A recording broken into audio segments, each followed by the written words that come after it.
This is one of those sets of mass readings that is rather hard to preach upon because it's already all said right there. Be the salt of the earth, be the light of the world. What else is there to say? That's your directions. Okay, we might ask how, but the first reading gives us very specific directions. Share your bread with the hungry. Shelter the oppressed and the homeless. Clothe the naked when you see them, and do not turn your back on your own. Therefore, and then your light will break forth like the dawn. There it is, straightforward in the scriptures. Do those things. So what else is this homily to be about? Okay, we can ask for, maybe there's more stuff in the first reading, and there is. Remove from your midst oppression, false accusation, and malicious speech. Okay, those are a little bit more nebulous, a little bit maybe less direct, kind of need to figure them out, but still they're pretty straightforward. Just do these things and your light will shine forth in the darkness, and gloom shall become for you like midday. There it is. That's all we got to say, right? Well, no, obviously it's not that simple. If it was, well, we wouldn't need to talk about it at all. We'd all be doing it. There's obviously something that's holding us back, something that keeps us from being the light of the world, even though it seems to be so straightforward. Now, it's tempting to theologize feeding the hungry and sheltering the oppressed and kind of make them in a philosophical way, like, oh, well, it's not really about that. Like, no, it is about that. Like, we do need to, as Christians, do the physical, practical, tangible, social justice kind of things to be the light of the world. It's not limited to that, but if we try as Christians to sort of philosophize or theologize those things away as if we don't need to do those outward practical acts, we are vastly mistaken. We do need to be doing those things to be good Christians. If we say we have God in our heart and we love the Lord and we love our neighbor, we don't actually get out and love our neighbor in practical, tangible ways, then we don't really love God or our neighbor. But still, it has to be something more than just these tangible things. There has to be more to it to being the salt of the earth and light of the world than just doing those outward things. Indeed, it must be a movement of the heart. The just man cannot be a light in the darkness if he doesn't have the Lord truly within his heart. If God is not the source and motivation of his actions, then he's just being shallow and pretentious. Charity without genuine God-inspired love is vain and selfish. You see it all over the place where people do good things, give blood or help the homeless or any number of things like that because it makes them feel good, the person doing the charity work. But that's not the reason. That's not how we love the Lord. That's not how we actually be the light of the world. That's how we show, well, it just makes us feel better. That's not being the light of the world. In fact, that often gives the quite wrong impression, the quite wrong example to those who are looking to Christians to see if we are any different. If we just do charity work just to help ourselves, that's not actually charity work at all. Okay, so to be the light of the world requires a movement of the heart. We have to live out from the things of the Lord. We have to desire the things. We have to desire to be light and to be the salt of the earth. But still, how do we do that? Where does that come from? We have to recognize that it comes from the Lord. Any goodness we have as light or salt, any light, any brightness we have or saltiness that we have, comes from God. We can't do it on our own. When we try and do it on our own, when we try and be the light in and of ourselves, we do it all kinds of wrong ways. That's how most of the things of the world go wrong, is that we try and be the light ourselves. We try and be the flavor, and we end up just being narcissists. We ended up being selfish and do all kinds of broken things because we didn't let them come from the Lord. We let them come from ourselves. So think about it practically, very practically. A light bulb cannot give any light without the light, if you will, coming through the wires, the electricity that makes the bulb work. Or, to zoom out even further, the electricity or light wouldn't be a thing if God didn't first provide it, didn't make it to exist. Or the salt. When the roads were icy and the salt trucks, they had to dispense the salt on the road. I know it's not really salt, but follow the analogy, it works out still. They had to dispense salt on the road. They had to get it from somewhere. They had to go and get their truck loaded up by whatever the facility is. And then they could dispense the salt. Then they could be salt on the roads, right? Or to zoom out even further, God had to provide the salt in the ocean for us to withdraw it, to use it for our food and for our roads and whatever else, right? It had to come from somewhere else.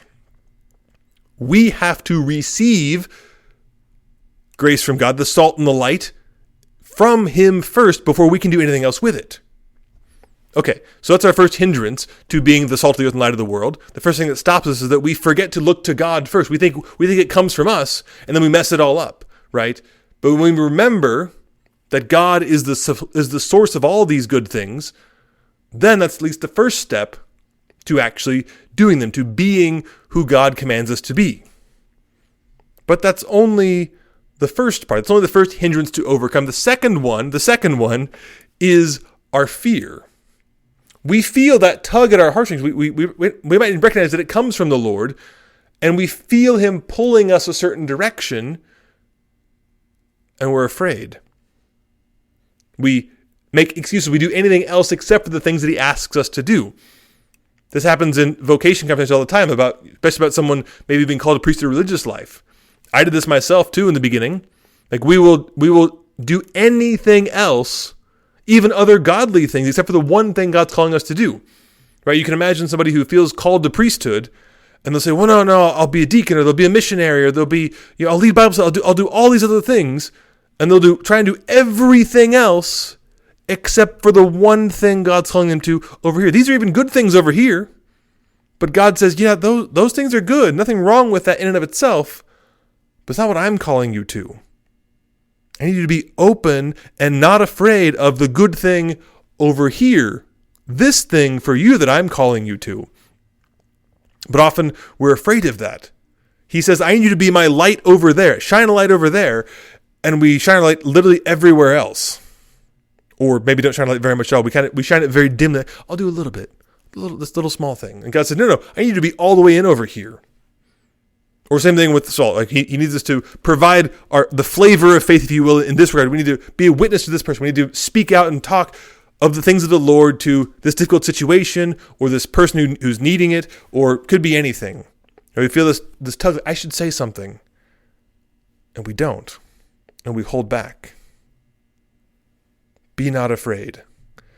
The Lord is calling us to be, yes, as he commands, be the salt of the earth, be the light of the world. Don't hide it.